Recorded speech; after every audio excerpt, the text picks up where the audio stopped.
High বন্ধুরা, তোমরা সবাই কেমন আছো? আশা করি খুব ভালো আছো আর আমিও খুব খুব খুব ভালো আছি।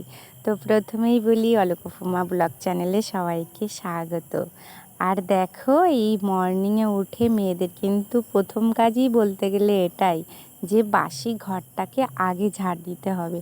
তাই আমি ঘুম থেকে উঠে আগে ড্রেসটা চেঞ্জ করেই আমি ঘরটা ঝাড় দিতে লেগে গেছি। আর জানো তো, আমি বিছানাটাও কিন্তু মশারিটা আগে তুলে তারপর বেরোই, কিন্তু আমার মাম্মাম দেখো আমার খাটটার অবস্থা কি করেছে।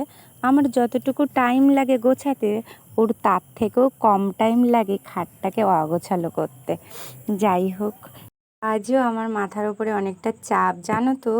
যে কাজটা আমি নিয়ে এসেছিলাম সেই কাজটা পুরো কমপ্লিট করতে পারিনি। আমি ভেবেছিলাম একদিনে হয়ে যাবে, কিন্তু একদিনের জায়গায় আমার মাম্মাম এখন এত বেশি দুষ্টু হয়েছে যে আমার সেই কাজটা কমপ্লিট হয়নি। ওই জন্য না একটা টেনশন কাজ করছে। আর দেখো, বাবা এসছে।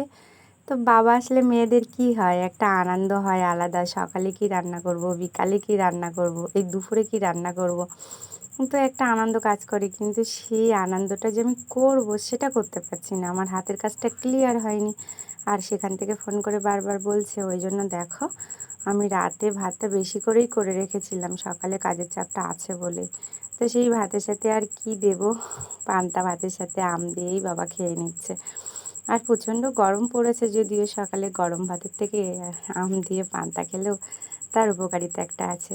ওই জন্যই পান্তা দিয়ে আম দিয়ে বাবা সকালের ভাতটা খেয়ে নিচ্ছে। আর এই দেখো, ভাত খাওয়া তো হয়ে গেছে, দুপুরের জন্য তো রান্না করতে হবে। কিন্তু আমি দেখো মেশিনে বসেই রয়েছি, আমাকে মেশিনের কাজটা তো করতে হবে, মেশিনের কাজটা তো তুলে ফেলতে হবে। ওই জন্য আমার বাবা আমার আনাজটা কেটে দিচ্ছে। জানো তো, আমি কিন্তু বাবাকে আনাজ কাটতে বলিনি, কিন্তু বাবা আমার কাজের ব্যস্ততা দেখে বলছে টুম্পা তোর আনাজগুলো দে, আমি কেটে দিই। এই জন্যই বলে মেয়ের কষ্ট বাবারই মনে হয় একটু বেশি বোঝে। না, বলবো না যে আমার মা আমার পাশে থাকলে হয়তো কাটতো না, সেটা না, কিন্তু বাবাদের তো এটা করে না। তা দেখো, আমার ব্যস্ততা দেখে কিন্তু বাবা নিজেই বসে গেছে আমার সবজিটা বানিয়ে দিতে। যদিও আমার খুব ভালো লাগছে, কিন্তু জানো তো আমার শ্বশুরমশাইও তাই। আমার শ্বশুরমশাই যখন আমার হাতের কাজের ব্যস্ততা থাকে, যখন দেখে যে আমি ব্যস্ত আছি বা আমি অন্য কাজ করছি বা আমি মেশিনের কাজ করছি, তখন কিন্তু আমার শ্বশুরমশাই এসে ঠিক এভাবেই আমার সবজি কেটে দেয়। তো সেটাও আমার ভালো লাগে। আমার বাবা যেরকমভাবে আমাকে সবজি বানিয়ে দিচ্ছে, ঠিক এরকমভাবে আমার শ্বশুরমশাইও আমার সবজি বানিয়ে দেয়। যাই হোক, দেখো আমার সবজি বানানোটা হয়ে গেছে আর আমি রান্নাটা বসিয়ে দিয়েছি এক প্রকার। আর বসিয়ে দিয়ে কিন্তু আমি রান্নার ধারে থাকতে পারছি না। আমি রান্নাটা না বলতে গেলে প্রাত্যহিক জীবনে এভাবেই করি, আমার প্রতিদিনই এভাবে রান্না করতে হয়। মানে রান্নাটা যে আমি মন দিয়ে করব বা রান্নার ধারে থাকবো, সেটা আমার ঠিক হয় না। তাই বলে যে খুব খারাপ রান্না হয় তা কিন্তু না, এটা আমার অভ্যাস হয়ে গেছে যে রান্নাটা বসিয়ে দিয়ে মেশিন করা। কারণ একটা রান্না, একটা এই যে আমি কচুটা কষাই করছি, এটা হতে তো একটু দেরি হচ্ছে। তো এই যতটুকু দেরি হচ্ছে ততটুকু তো আমার দুটো ব্লাউজের কোনো একটা পার্ট ঠিক লাগাতে পারবো, এটা ভেবেই আমি রান্নার ধারে থাকি না, বসিয়ে দিয়ে চলে যাই মেশিন করতে। আবার সেখান থেকে এসে আবার কিছুটা হয়ে গেলে আবার সেখান থেকেই শুরু করি। তো সেই হিসেবে দেখো, আমার তরকারির হাফ পজিশনে চলে এসছে। আমার এই ঝোলটা ফুটে উঠেছে বলে মাছটা দিয়ে দিয়েছি। আর জানো তো, এই মাছটা কিন্তু আমার বাপের বাড়ি থেকে আনা। এই মাছটা তোমাদের দেখানো হয়নি, এই মাছটা জীবিত ছিল। মাছটা কেটে আমি আগেই ভাজা করে ফেলেছিলাম। যাই হোক, এখন আমার তরকারি কিন্তু শেষ ফিনিশিংয়ে চলে এসেছি। ওই জন্যই তরকারিটা ফুটছে আর ওই জিরে বাটা দিয়ে নামিয়ে নেবো। আর জানো তো, আমি না তরকারিতে কিন্তু খুব বেশি মশলা দিই না, জিরে বাটা দিয়েই মেনলি তরকারিটা করি।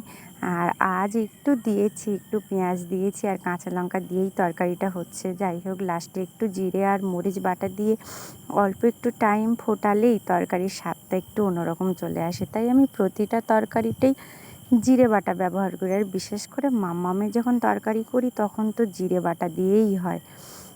আর মশলা জানো তো বেশি না খাওয়াই ভালো। আর আমার মশলাটা না খেয়ে খেয়ে একমাত্র মাংসতেই একটু বেশি মশলা ব্যবহার করি। আর তাছাড়া সব তরকারি খুব সাদামাঠা রান্না করি, আর সাদামাঠা খেয়ে খেয়েও অভ্যাস হয়ে গেছে। এই কচুরমুখিটা যখন বসিয়েছি কড়াইতে, তখন কিন্তু আমি শুধু জিরে সোমবড়া দিয়েই বসিয়েছি, যাই হোক কম মশলা খেলে সেটা ভালো স্বাস্থ্যের পক্ষে। আর এই দেখো আমার রান্না কমপ্লিট হয়ে গেছে, শোল মাছ দিয়ে কাঠি কচু। আর এটা আমার মামামের জন্য, এটা তরুল দিয়ে শোল মাছের দুটো পিস দিয়ে করেছি। 2 hours later.